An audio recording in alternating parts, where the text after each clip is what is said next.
Hey, what's going on, everybody? This is Brandon Scott Jones, and I want to welcome you to my sales process. Right here, what I'm going to do is I'm going to shortcut your journey to success in the sales game, okay? And here's how I did it. I've spent over $150,000 investing into myself, going to multiple seminars, sitting down with one-on-one mentors, and just being coached overall to become the absolute best at this process that I can possibly become. Now, what I've done over the past 7 years is I've implemented every single thing I've learned, and I've learned that a process is essential to your sales game. Okay, what I've done in revenue for multiple companies is something I would like to share with you now so that you can increase your revenue and generate more income for you and your family. Because let's face it, money is just as important as air if you don't have any. But when it becomes a surplus, you never think about it. So if I can help you never think about money again just through shedding a little bit of light on your process and maybe adjusting a little bit, I think we can make a lot of money together. So stay tuned, keep clicking next. You're gonna love these videos. And after every video, there's gonna be a little bit of a quiz just to make sure that you fully understood everything I went over. These videos are gonna be quick, they're effective, they're simple, and it's basically just a little bit of extra salt on your meal so that you can get fed. All right, let's get it. All right, ladies and gentlemen, I'm sure you've all heard of this term. It's the first step in my sales process, and it's called an intro. Okay, an intro is very simple. What you're trying to do is establish some sort of dominance, but more so establish authority. Okay, so the first thing you need to do is explain, number one, who you are, and explain where you're coming from, what company you work for, what affiliation you're with, so that you can help this person understand that you are a credible source to the knowledge you're about to present. Okay, now an intro is very effective as long as you do these things correctly. Okay, if you keep it very simple, you're enthusiastic, and you make sure that you actually connect with the person. Now, this is not a place to ask how the weather is. This is not a place to ask how they're doing. That will come later in the process. Right now, what you're trying to do is elevate them from where they are right now. Because whether you're on the phone talking to someone or whether you dropped by their home, the best thing that you can do is bring them to your tonality versus mirror theirs. And the way that you're gonna do that is by elevating yourself 1 or 2 notches above where they're at and slowly taking them at a gradient to bring them where you need them to be so that they're engaged in the conversation. So remember, the intro is very simple. You wanna be an authoritative figure. You want to let them know who you are, where you're coming from, where you're calling from, or what company you're affiliated with. And you want to let them know through your tonality that you truly care about them, you're enthusiastic, and you have something very exciting to share with them today.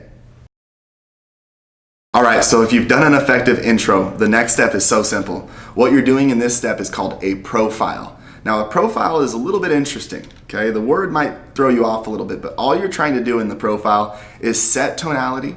You're trying to set the pace of I ask, they answer. Okay, so here's how this works. What you're really going for, what the goal behind the profile is to establish that I am going to be in control here. I am going to ask you questions and you are going to answer them. The easiest way to do this is to take information that you know about the person that you're speaking with and present it to them and ask a simple, effective tie down. And here's how it looks.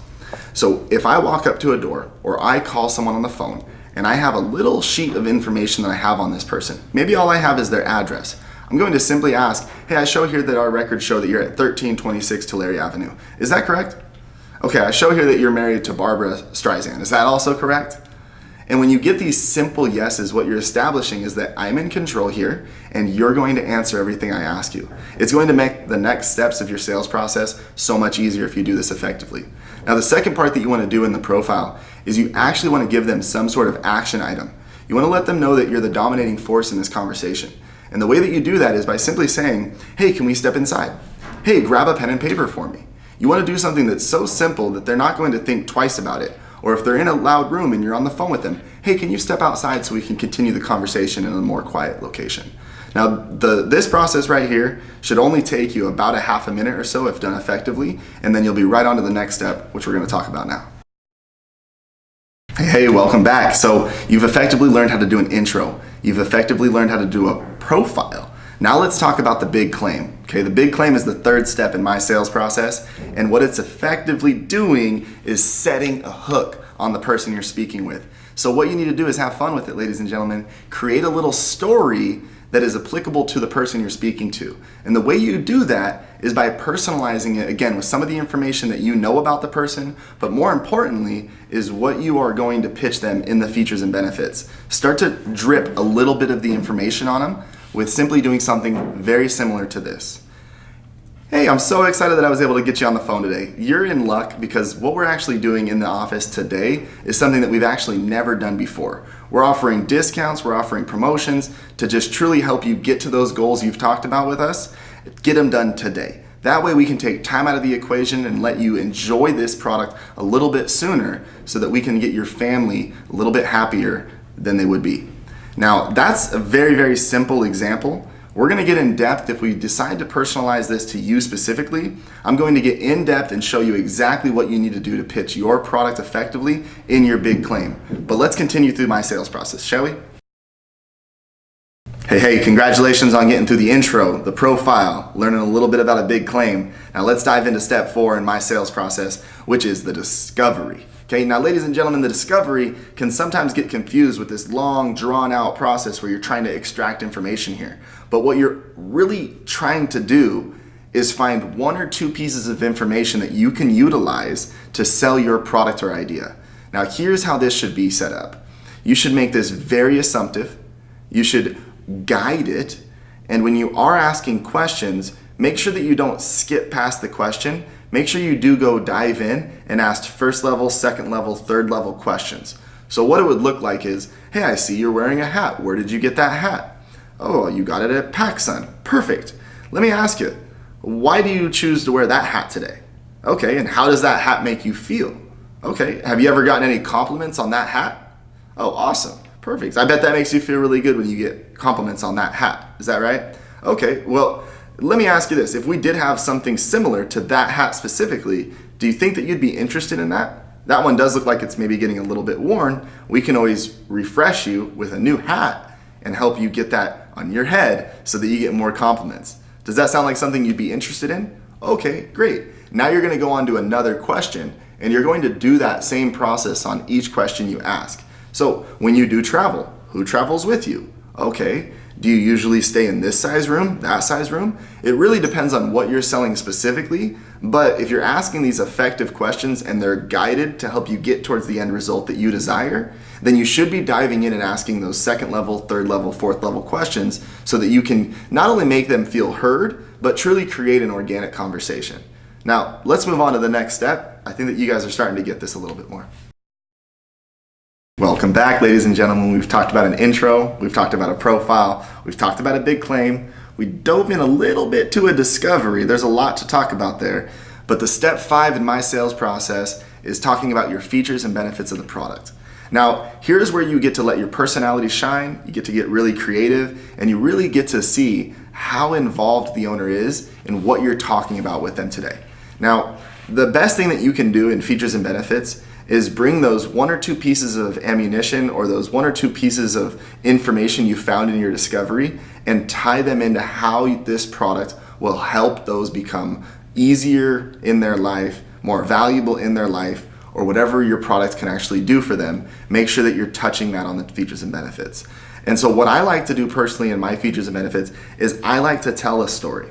And so I like to act, how do you think that your life would be different now that you would have XYZ, okay? And you want to give them possession of it. Effective tie downs are very key in this section. And a tie down is not simply, are you with me? Yes. Okay, that's not an effective tie down. That's completely confused. What you'd like to do in this is an effective tie down is asking them how their life would be different if they actually had this product.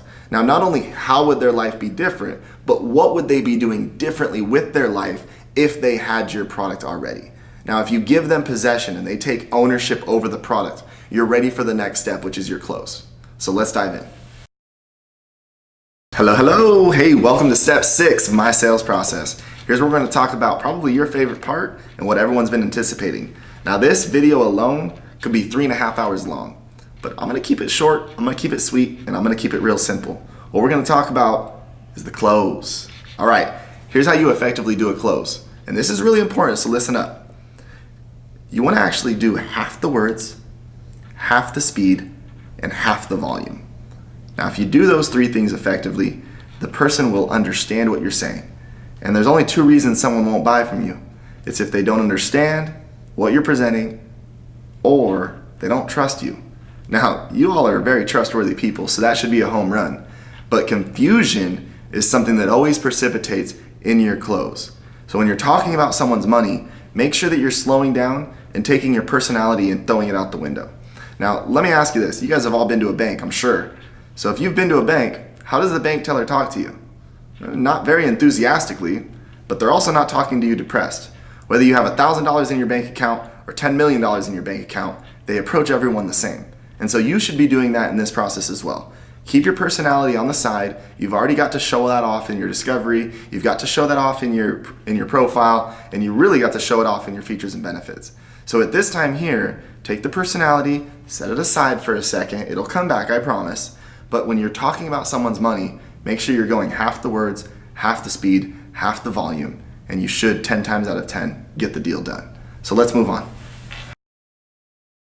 What's going on, rock stars? Hey, congratulations on getting through those 6 steps. Now what I'm gonna do right now is break down the 7th step. The 7th step is sometimes overlooked, but it's very key to making sure that your retention and your deals actually stick. It's called the button up. Now the button up is done with 2 steps. The first step is you wanna do what I like to call a voice authorization. That's where you restate your name professionally, okay? Hey, remember, my name is Brandon Scott Jones.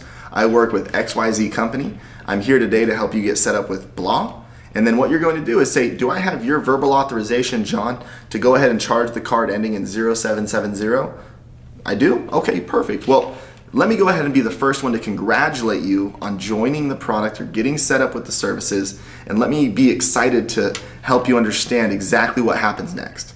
Okay, now the next thing that you do in your button up is you actually schedule a follow-up call, conversation, in-person meeting. You schedule some sort of follow-up with them.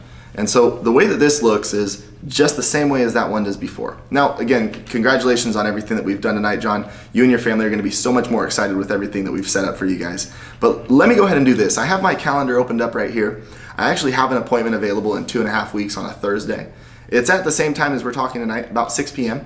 Does that time work for you next week? Okay, perfect. So if you can actually just put that in your calendar, I'll send you a text reminder a couple hours beforehand. And then what I'd like to do is just check in on you and the family, see how everything's going. It won't take longer than just a couple minutes. I just want you to know that I care about you. I care about the success of how this experience goes. And I want to make sure that you get the most out of the product as possible. So I'm just going to follow up with you then. But until then, hey, I want you to have a great night. Like I said, I'm going to go ahead and charge this card for you now. And we're going to get you set up with the services as soon as possible. Now, ladies and gentlemen, those are the beautiful 7 steps to my sales process. Okay, now what I'd like to do now is I'd like to invite you in to my secondary or my more advanced courses, where I actually go over specific closes, how to overcome objections, how to decipher between an objection and a smokescreen, how to get those people that say they need to talk to their wives to not talk to their wives and actually get the deal done today. Now, I'm going to break all of that down. Either plug into my social media, send me an email, send me a DM. Let's get started on customizing this sales process for your specific product, your specific business, and let's start driving and increasing revenue. Because at the end of the day, money makes the world go round. It's not the most important thing in the world unless you don't have enough of it. If you don't have enough of it, it becomes as important as oxygen or water. You need it to survive. You can't pay rent off of ideas. I promise you that. So what we're gonna do is I'm gonna wrap the 7 steps up, but you are more than welcome to check out the rest of the website, see what other products apply to you. And if you enjoyed this process and you enjoyed what you heard today, share it with a friend and let's change the world. I love you and I hope to see you at the top, baby. Let's go.